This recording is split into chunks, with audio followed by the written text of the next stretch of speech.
Today I'm going to show you a semi-common failure in cars. This is what happens when you don't change your oil the way you should. The recommended time for changing oil is standard oil. I like to go every 3,000 miles. Synthetic oil, I like to do like 5 unless it's a high-end mobile. Then maybe you can go up to, I think they say like 10 or 12,000 miles, depending on the vehicle application, which vehicle it is.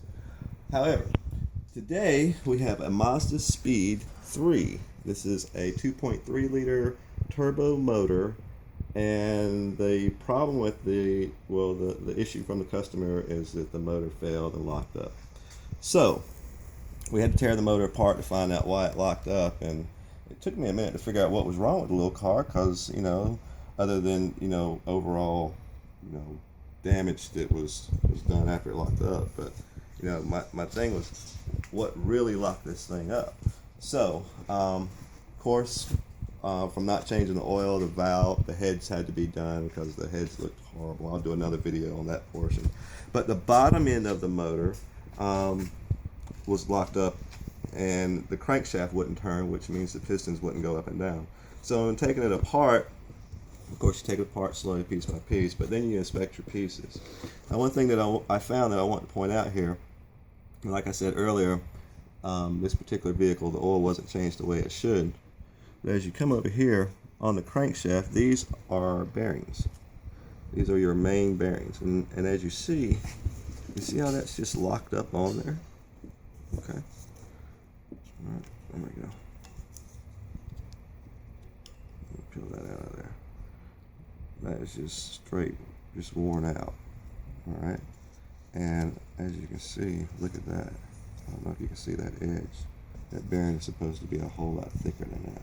So what has happened, either in the manufacturing process of this motor, they used bearings that were too big, which I kind of doubt, or the other alternative is the customer didn't change the oil the way it should.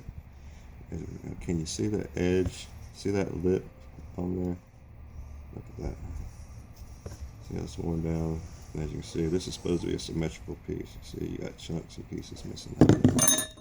So, this was cylinder 2. Yeah, cylinder 2. Alright, then I come back to cylinder for number 4, and this was the one that really got me here, because it was really jammed tight and it wouldn't move at all. Well, if you look down in here, you see that? Okay. And then you see that. See those two lines? Well, those are the two bearings. Okay. This piece, you got a top and a bottom. This is cool to get that off.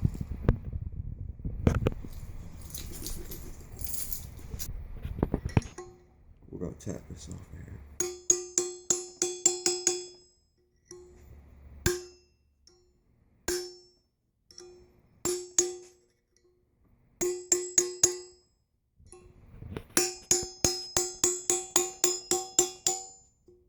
These are your connecting rod bearings that I'm taking out. And this one is just shot.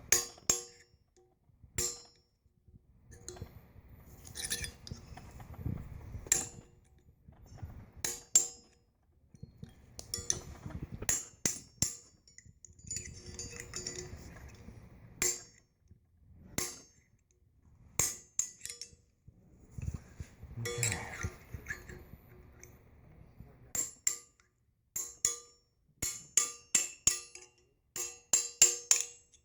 Trying to protect the crankshaft because I don't want to have to replace that. This is a very expensive piece here, but these pieces here are relatively cheap. I can get a set of these for about $100 or so, maybe $100 and a half. But this right here, whole different story. You don't want to damage that. Now, if you do damage that, you can take it to a machine shop if you have a good machine shop, and they can actually turn this and smooth these journals out for you if they were damaged. And also they can balance it for you. That's another lesson in itself. So you see, what happens is you have the top bearing and the bottom bearing, and it goes around the journal in the crankshaft. Well, these are just worn out. I mean, I wish you could feel them. They feel like sandpaper. So I'm just happy that these aren't damaged. But in the case up here on number 4, as you can see, you have one bearing, and then you have 2 bearings, and they're on top of each other. Whereas they're supposed to be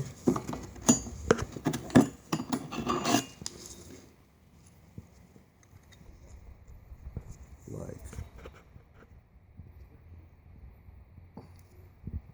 that's pretty heavy metal too, hard metal. All right, they're supposed to form a circle basically, just like that. So once they form that circle, then you connecting rod goes around it, and that course connects to the piston, goes up and down. So we're going to show you the other half of what goes on under this. Under here, we have your block. This is it. These are your pistons here. Okay. So, well, your pistons are down in there. These are the other halves of those rod bearings, connecting rod bearings. When I get the new bearings, all of those will be replaced. I'm also going to see if I can replace these main bearings. Although the main bearings don't look bad, they're actually in good shape considering the damage. But as you can see, I've cleaned this motor up, and as you can see, I mean, the oil was just black, just filthy black. This is what is a turbo motor, so it is advisable that you change your oil like on a very regular basis, because a turbo motor gets a whole lot hotter than a regular motor, a regular aspirated motor. So we'll clean this particular block up. We'll put new bearings in it, put it back together. We've got a head that has been redone as far as new valves, new guides, and we'll put that up on another video. If you have any questions, post comments. Hope you like the video. Subscribe. Until next time, have a great day.